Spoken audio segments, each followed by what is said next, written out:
What do EDS, POTS, and floral scents have in common?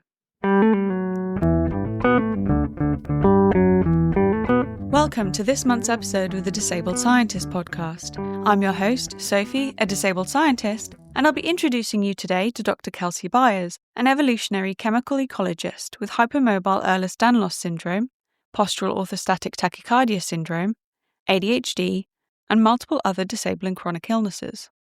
Let's get on with the show. So, my first question is, what are hypermobile Ehlers-Danlos syndrome and postural orthostatic tachycardia syndrome and ADHD?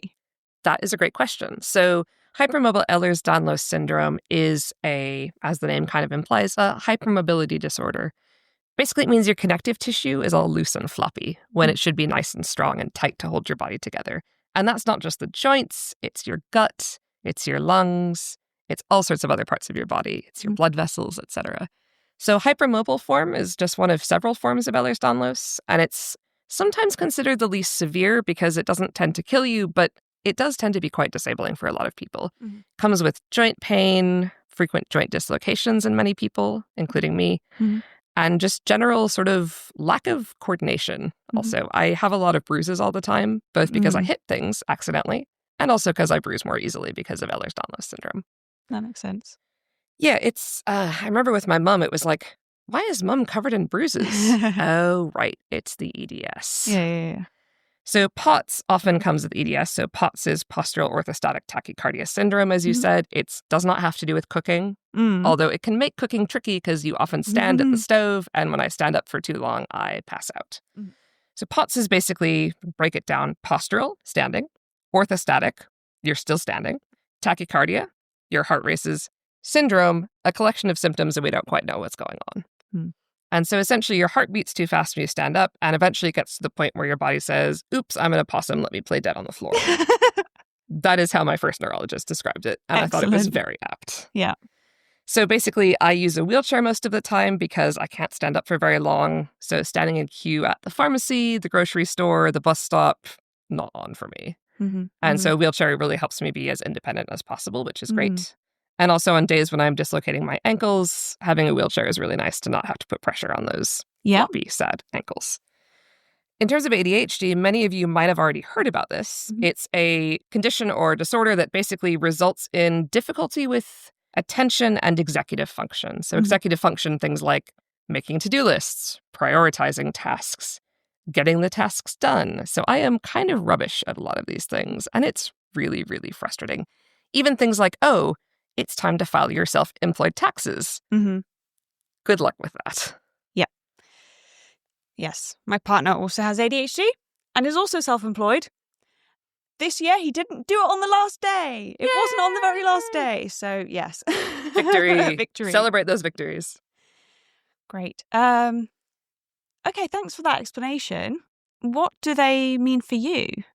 It's kind of complicated. I didn't consider myself disabled until I was in graduate school.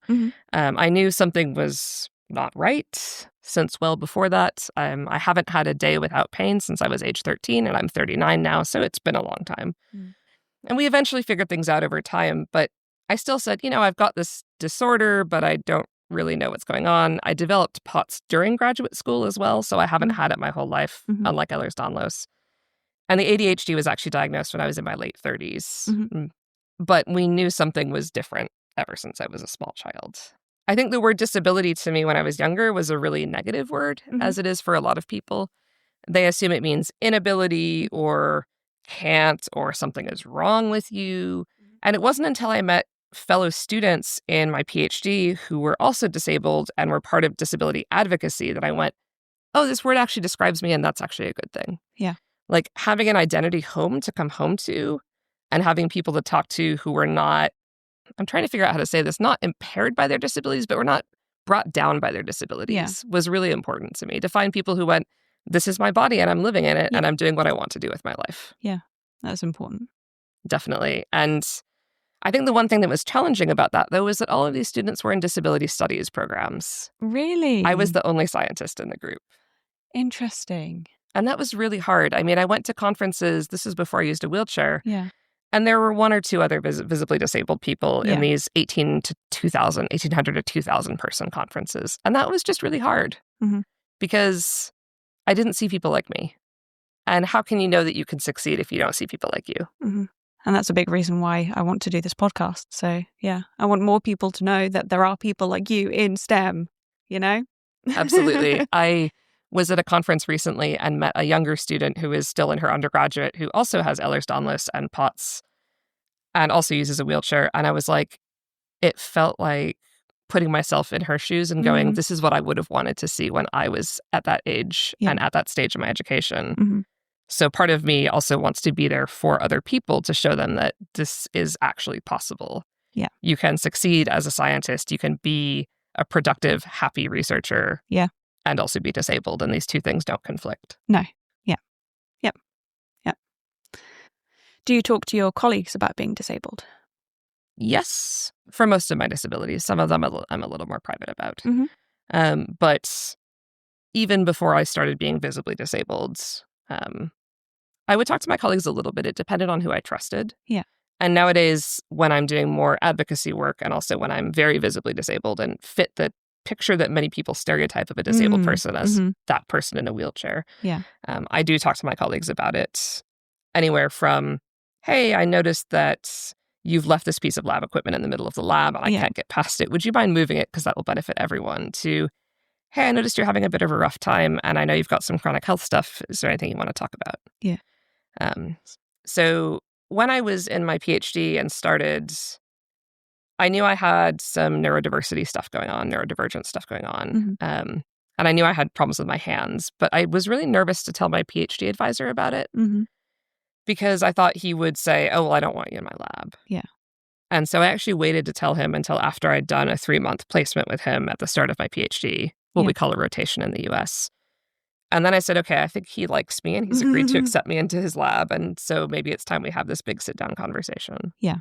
Nowadays, I have that conversation before I even start somewhere. I have a whole document that I send to the administrative offices and my line manager and so on. That's like, it's not an occupational health assessment. It's just me saying, here's me, here's my disabilities, here's what I need from you. Yeah. Yeah. I do talk to colleagues sometimes too. I co-founded an accessibility advocates group at my current institution. Yeah. To basically create a listening space and also a bit of an advocacy space for people to ask questions, get advice, find out they're not the only person at our institution living with whatever they're living with. What does that look like? How do people access that? So we have meetups, usually on Teams, and that's just because online is often easier for a lot of folks to access if they're working from home or working flexibly or need captions, etc. We have those, they're scheduled around specific topics, but oftentimes we'll find that the interests of the group will guide what the discussion is on that day. So, for example, we had one that was around invisible illnesses, which is a lot of disabilities are not visible. And it turned out that a lot of folks in that call actually had hearing difficulty. And so it turned from a discussion of general invisible illnesses to what can we do to make hearing access better on site. Yeah. How effectively do things seem to translate out of discussions within the group into things that are implemented on site? That's an interesting problem. So translation of discussions into outcomes has been really tricky and I think is a common problem for disability advocacy work. Yeah. It often requires individuals who have access needs to push those access needs forward. So, for example, we automated the doors that lead to beyond reception at my institution that lead to some of the other buildings. But those doors weren't automated because it was thought to be a good idea. They were automated because I complained and said, I'm having trouble getting to HR, for example. Yeah. And so some of it is just supporting people who don't realize they have the right to have accommodations made for them or made with them. Yeah. And some of it is reminding people about the existence of programs like Access to Work, which is a UK program that supports disabled folks who are in work. Unfortunately, does not support students. No. But, and some of it is just helping people get up the courage to ask their line managers for accommodations that probably are quite simple and not expensive, but that people may be nervous to ask about. Yeah. It's common to be anxious about asking for accommodations. A lot of people feel like they are adding, creating an extra burden, whereas in reality, you're helping other people get the best work out of you. Exactly. And it feels like sometimes like you are putting a burden on someone else, but in fact, the burden has been put by the system on you. Yeah. And so actually what you're doing is you're removing that burden so that you can help everyone else in your team to be as productive as a team as possible. Yeah. So it's really about removing those barriers rather than about, oh, so-and-so gets special treatment. It's about equity rather than equality. Yeah. Could you outline the tasks that you do as an evolutionary chemical ecologist? Absolutely. So I'm often asked to give a day in my life sort of tale, and I have a lot of trouble with that because every day is really, really different. I mentioned when we were chatting earlier that I've got a grant deadline coming up and I have a set of paper revisions I need to return. So that's one big chunk of what I do is I basically look for money to fund the research I'm doing, and I write up about the research both for public outreach as well as in scientific journals. And go to conferences, give conference talks, mentor students. I also teach, but not nearly as much as someone at an actual higher education institution. I also do field work and do lab work, and sometimes can be found in the glasshouse tending to plants. And by tending to them, I mostly mean giving them names, like very creative names like A and B and C. And sometimes collecting floral scent, because that's what my lab primarily studies is floral scent and pollination. Sometimes I can be found watching bumblebees do various bumblebee things. That's nice. Which is very cute. I went to Mousehole Heath yesterday and I saw a little bumblebee with like a red bum. Oh, and excellent. Buzzed around and like crawled into its little hole in the ground. Yes. Oh, it must have been a queen with a nest. Was she big? She was sizable. Then it's a queen who's she's probably just started her first generation of workers. And so she still needs to go out and forage to feed the new workers. Interesting. So she's got her nest hole already, which is really good science. So she'll probably have a lovely nest this summer. That's very good. Yes. Now, before I ask you to tell me about flowers and pollinators,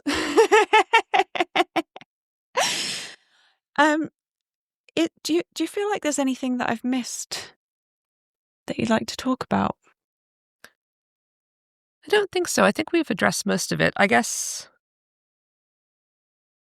one of the things that I think is difficult as a scientist who's disabled is this, especially in academia, is this sort of concept of what is work time and what is not work time. Yeah. So, for example, if one is an academic scientist, an early career researcher, for example, one is often told that one needs to network with people, and you need to do that at the pub after the conference day is over, or you need to do that by going on conference outings. And these things are seen as optional, but they really aren't. Yeah. But I can't go to a pub after a conference day. I simply can't. I used to try, and I've decided at this point that I just can't, because I would fall over and I couldn't hear. I do have some hearing issues. I wouldn't be able to hear anyone anyway. And so these things are very important for one's career, but they're also not usually accommodated because they're not seen as essential criteria of the job. Yeah. And I think that really needs to change. I think we need more attention to what are the actual parameters of one's job and not just what are the written rules of what one should be doing. So these unwritten rules around academia, unwritten jobs that one needs to do, unwritten tasks, those really need to be discussed openly. And I think that's something that I'm finding is more and more of an issue. Something that this brings up for me is this idea of needing rest days after conferences, or, conference will almost certainly be deemed a work event.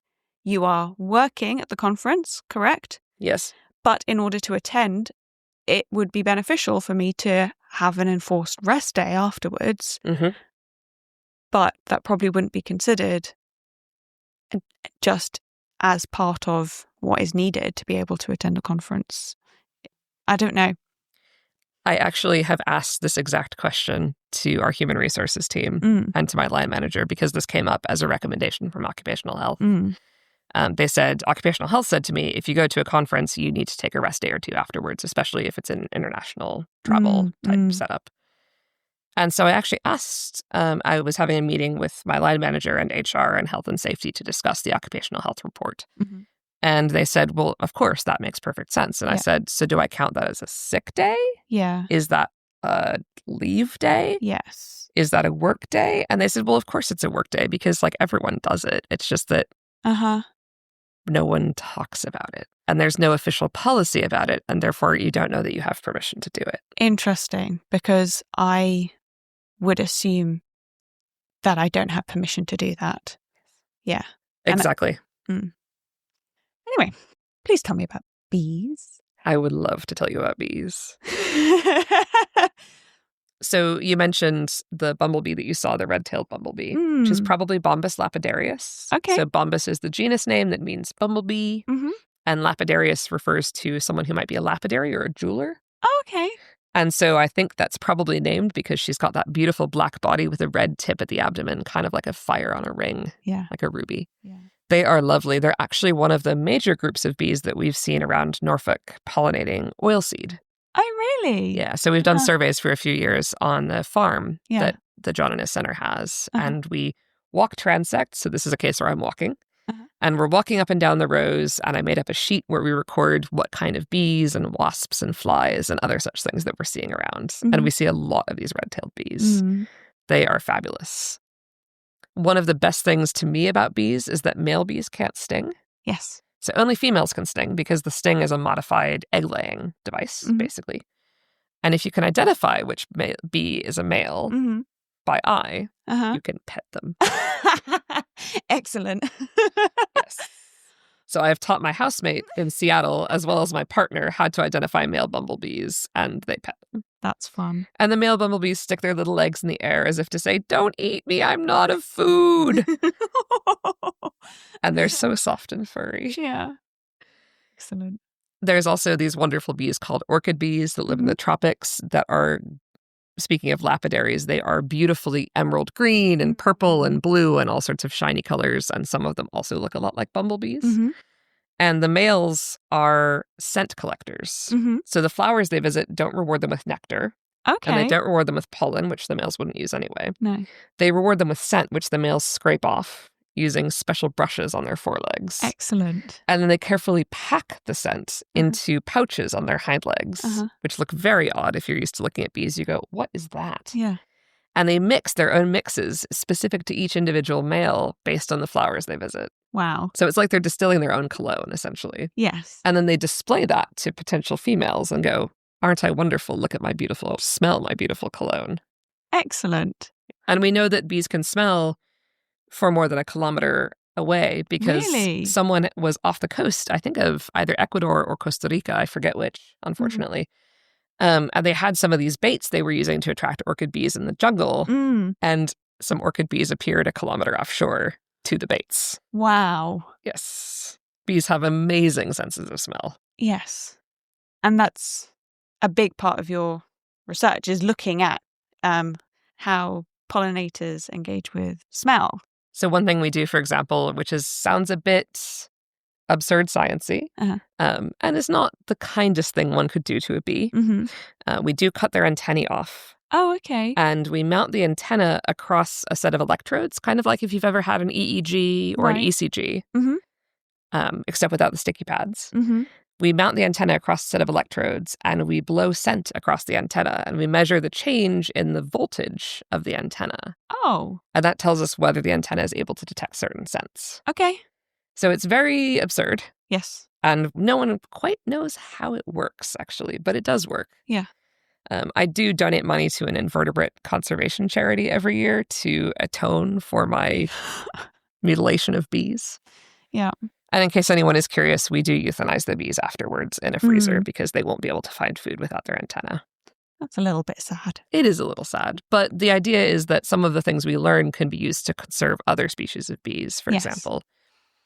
So we know that bees often have specialized relationships with certain types of flowers, like willows, for example. Oh, okay. Yeah. Often willows are one of the first things that flowers in the spring. Yeah. And so certain bee species are quite dependent on willows. So if we can understand how those bees use willows and how they sense willow and decide which willow species to go for, we can possibly work on conserving those bees and their willows. Oh, interesting. Okay.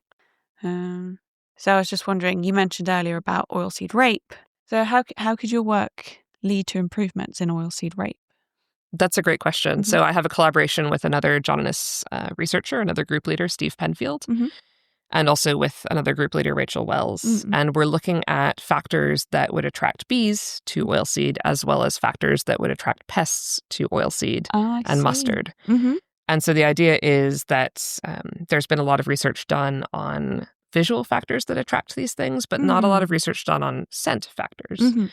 And so oilseed in particular, we know for pollination, it can set its own seeds, but the yield is higher if it's pollinated by insects. And so if we can breed oilseed and use existing diversity in oilseed to breed it to have scents that are attractive to pollinators, we can increase yield without needing to worry about chemical inputs and things like that. That's interesting. Yeah. Yeah, it's been a lot of fun. We've had a project that was internally funded to look at the diversity of compounds that are present in oilseed, and it was quite surprising, the results. What does oilseed smell like? Ooh, it's a little musty, a little sweet, a little powdery, kind of like baby powder sometimes, actually. Yeah. There's a lot of oilseed rape around Norfolk. There is. Those fields of gold are absolutely beautiful. I actually have one printed on my coffee cup that I have here. I love to see the fields of gold, and I love to see the bees around. And they're actually a really great resource for pollinators, especially the winter oilseed crops. Because they bloom in the very early spring when those bumblebee queens are looking for their first resources to start building their nest. And they're basically this huge pool of resources that the bees can feed off of. So they're really beneficial. The problem with oilseed is that the yield is very variable in the United Kingdom. And so it can be difficult to persuade farmers that they want to plant oilseed because they don't know from year to year how much they're going to make on a given field. I see. So what are you hoping to do next? That is a good question. I'd really actually like to take some further steps on the oilseed project. So we're trying to figure out possibly some genetics that might be causing these different smells that the oilseed plants produce.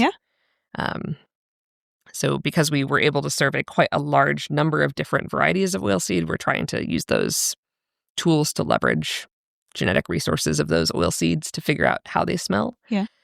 I've got a PhD student who's working on a project on climate change and orchids in the Alps. I've been working on these orchids for more than a decade now, so it's really great to see that project continuing. Also really keen to do a survey of sense of smell in Norfolk bees. Norfolk. So we have actually one of the highest diversities of bees in the United Kingdom here in Norfolk. And so we're interested in combining genetic resources through, for example, the Darwin Tree of Life, with resources we generate ourselves, and exposing a wide variety of Norfolk bee species to the same set of scent compounds and seeing how their responses differ. And whether those responses are linked to, are they solitary bees or social bees? Are they diet specialists or diet generalists? Things like that.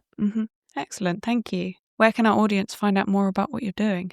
Absolutely. I am on Blue Sky. My username is Plant Pollinator, as might be guessable. I also have a website, plantpollinator.org, that is in slight need of an update. But if users are interested in finding me, they can find me on those two places pretty easily, or search my name. Great. Thank you so much for coming along. Thanks. It's been really lovely. Excellent. Right. We're at the end of the episode. It was a lot of fun to do my first in-person recording with Dr. Kelsey Byers, and I'd like to thank them again for coming to meet with me. If you'd like to see more of their work, you can follow them on Blue Sky at plantpollinator.bsky.social or visit their website plantpollinator.org. You can find the Disabled Scientist podcast on Blue Sky at disabledscientist.com. Thanks for listening. Bye!